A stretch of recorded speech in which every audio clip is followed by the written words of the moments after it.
Okay, welcome back. These are thermodynamics 1 homework solutions. We are on homework number 6, problem number 1. Homework 6 is on semi-batch systems and also kind of miscellaneous things like adiabatic flame temperature and mixing and things of that sort. So homework 6 number 1 is a unique problem in that, well, it's unique in that, I kind of stole it from someone else. So, an adiabatic spherical balloon, contains 25 cubic meters of helium. So we have a spherical balloon, okay, it contains, so V total is 25 cubic meters. It has helium. The initial temperature is 20 degrees Celsius. The initial pressure is 150 degrees Celsius. The valve is now open and the helium escapes slowly until the final pressure is 150 kPa, not degrees Celsius. Until it's 100 kPa. Okay. The elasticity of the balloon is such that P is equal to A plus BB, where B is a constant and A is also constant at minus 100. Okay. What is the final temperature and final moles of the helium in the balloon? Okay. So I want to know T2 and I want to know N2. Alright. So, we have our picture. Okay.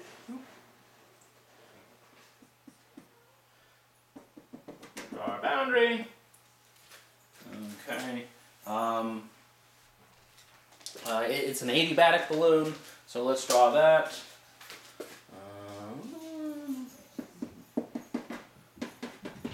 Okay. So, we're going to assume it's adiabatic. Okay. We're going to assume it has no inlets. Can't assume it's a steady state or that it's a closed system because there's an exit, and well, it's not steady state. I mean, the system is changing with time, so it's not steady state, but there is adiabatic. There's no inlets. We'll assume there's no leaks, so there's only the one outlet, so to speak. Let's see here. We're going to assume no shaft work, but we can't really assume no boundary work because it is shrinking. Okay. And we're also going to assume that kinetic energy and potential energy are approximately 0. Let's see here. Well, it said something about slow, so we'll take that into account so that it's slow. Okay, that might affect something in terms of the math and such. There might be others, but again, whenever we're writing our assumptions, we kind of write the ones we know are going to happen, and we approach the ones that we think might need to happen. We're going to assume heat capacity is constant. Okay. And this is helium. Okay. So that means Cp is equal to 5/2 R. Okay. Just because helium is a true monoatomic ideal gas. Okay. Oh wait, no, helium. Not argon, helium. Helium is a diatomic, so that's 7/2. Okay. Word. Well, it's early, I'm not sure. But we'll just assume Cp's constant. We can look it up later. Okay. Okay, so that's what we have. So we have our boundary, we have our picture, we have our assumptions, and now what do? That's right, we do our mass balance. Or mole balance in this case. Okay, so we have sum of moles in minus sum of moles out in exit equals dN dt of my control volume. Okay. that does not go to 0, and that does not go to 0, but this goes to 0. Okay, so I have my flow rate. Now, who knows what my flow rate is? Okay, but that's equal to my dn dt. Now, here's where the slow comes into place. I can kind of assume that the time kind of doesn't matter, and so I'm going to say, that what this is going to basically say is that minus net, or t is time, is equal to n2 minus n1. Okay. Now I know how much is in there initially because I have the temperature, pressure, and volume. Okay. I just don't know how much is in there finally. However, I do have this. Okay. I need to check if that is a total volume or a molar volume. I believe it's a total volume. And so I can use that to figure out the final volume. And I'll, so I have, essentially I do have enough to figure out, what's kind of going on here, okay? The other thing is that's because that's the quote-unquote pressure, that's how my pressure is going to behave when I come to work, but we're not at work yet, okay? So, let's see here. Let's just write that over here in the sign. So we got minus net dot equals n2 minus n1, and we'll use that as we need. Okay. So I'm going to erase everything. I'm going to keep the assumptions. I'm going to erase my picture. I'm going to erase all my equations. Okay. So I've got sum of ni hi plus 1/2 v squiggly squared I plus gzi minus exits n dot he plus 1/2 v squiggly squared e plus gze, okay, plus heat plus work equals du plus ek plus ep dt control volume. Okay, that goes to 0. That goes to 0. I have work, but I don't have heat because it is adiabatic. Nothing comes in, and I don't care about kinetic energy or potential energy. All right, and so when I'm all said and done, I have minus n dot e he plus work equals, did I miss anything? Nope. D capital U dt CV. Okay? So that's my final equation, essentially. Now I just have to figure out, okay, how am I going to manipulate this to find what I need to find? And again, what I need to find is I need to find the final temperature. Now the final moles will be easy enough to figure out because, I have enough equations once I have the temperature.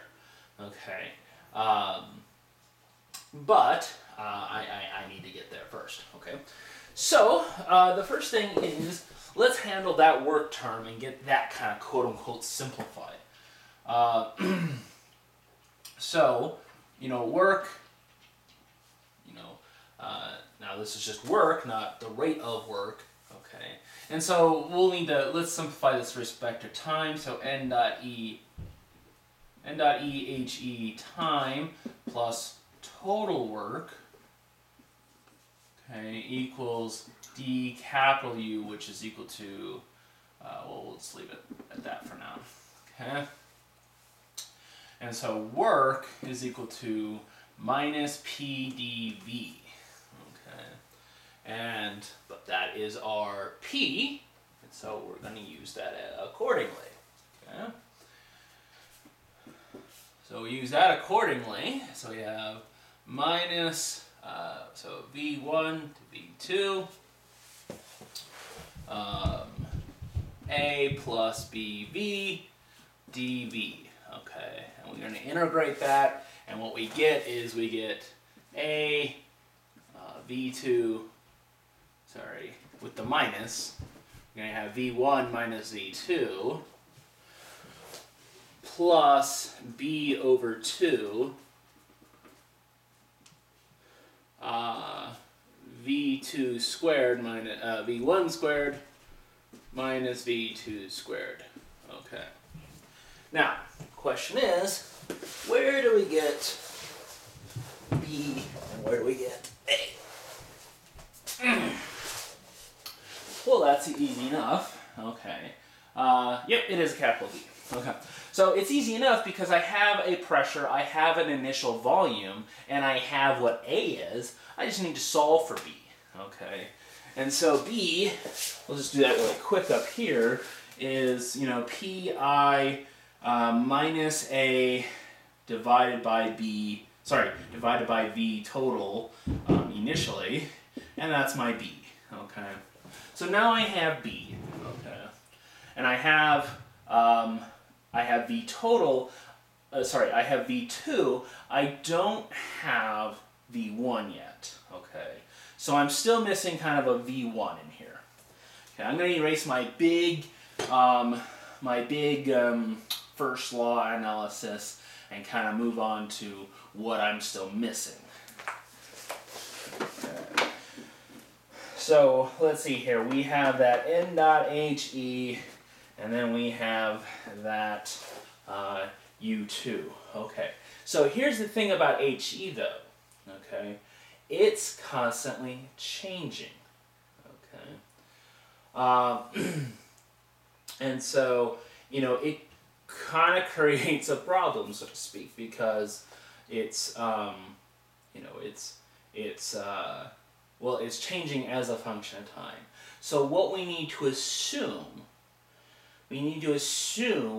an average for that HE, okay? See, in the other problem that we were doing in class with steam, well, it was always assumed that it was saturated steam. Well, here, as the balloon gets smaller and smaller, the temperature changes, and so the HE changes with time. So we're going to assume the slow means like, okay, I can kind of assume an average, as it were, okay? All right, okay.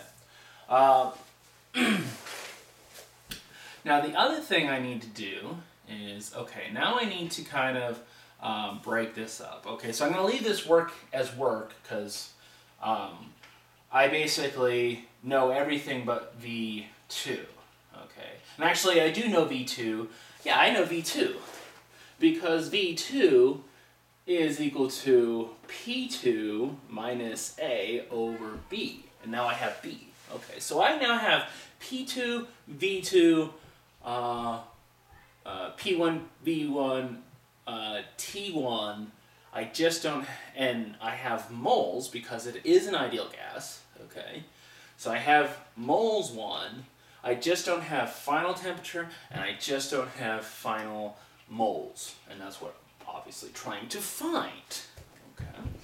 And so what I have is I have minus n dot E time HE plus work. And again, but now I know everything for work. Okay, so I know what work is. Okay, so I'm just going to leave it as work. Okay. This equals du, so I'm going to change that to n2u2 minus n1u1. Okay. Now, I don't know u2, I don't know u2 obviously, but I don't know n2, but I do know n1. Okay.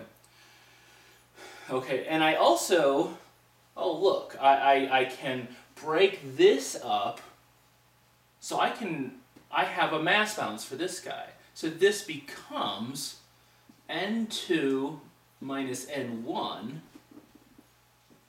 of my heat plus work equals n2u2 minus n1u1.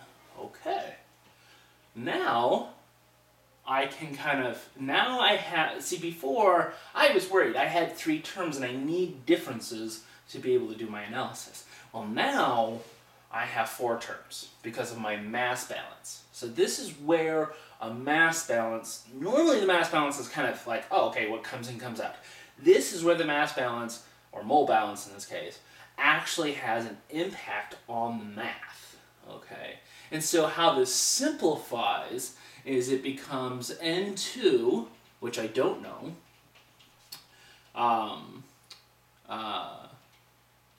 So I'm gonna bring everything over. Okay, so I've got work equals N2 of U2 minus HE minus N1 U1 minus HE. Okay. Okay. And what this becomes, because it's an ideal gas, okay, I've got N2, so I've got U2 minus, so I've got U2 minus U exit minus P exit V exit. Okay. Now I have P exit V exit, but this is also an ideal gas, and so I could just plug RT exit in there and solve for that, but I'm not, well, I don't know the molar volume. I know the total volume, so it would be easier to have an RT in there, okay? And then we're going to have minus N1, and same kind of thing, U1 minus U exit minus P exit V exit, okay? All right. Whew. That was getting rough, huh? Okay, so we have a delta U though. Okay, so now I'm going to erase my assumptions. I don't think I really need my assumptions anymore, other than to remember that heat capacity is constant. Okay, and I have to remember that it's slow, so I'm going to use an average temperature versus a real temperature. Okay, because if it wasn't slow, and I had to use a quote-unquote real temperature, well, then I have a differential equation, okay? And, well, that's not part of this class, okay? So, again, work equals minus that guy, okay? Which is equal to that guy. Okay, so let's move this kind of up here. Now, again, we know what work is, so we're really solving for the temperature. But we got work equals N2, which we don't know. But let's write this as something we do know. We know it's P exit V total 2 over RT exit. Okay. Okay. Now we can solve for it. Now we're only going to have one unknown. Okay. Because now this becomes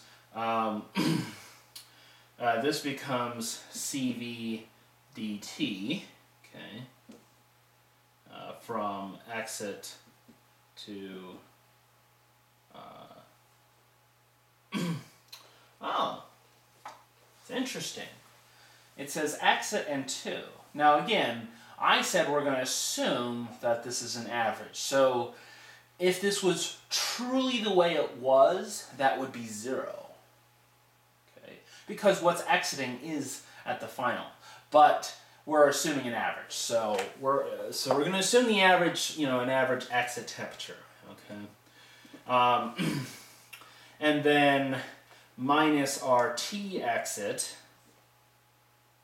minus N1 CV dt minus RT exit from T exit to T1. Okay, and my CVDTs basically become CV delta T's.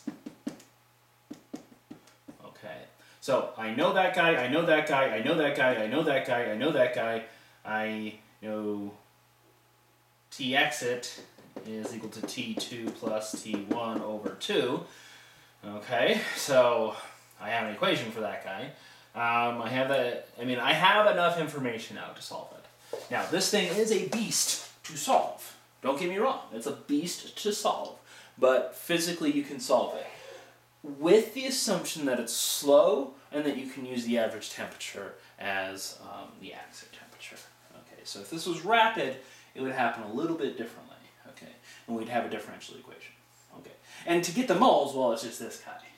Okay, so we just figure out, like, okay, it's this is the, it's not exit temperature, it is final temperature, because it's how many moles are at the end. Okay, so that one would be, but at this point I would know T2, I would know V2, I would know R, and I would know the exit pressure under kPa, and so I could solve for the final moles.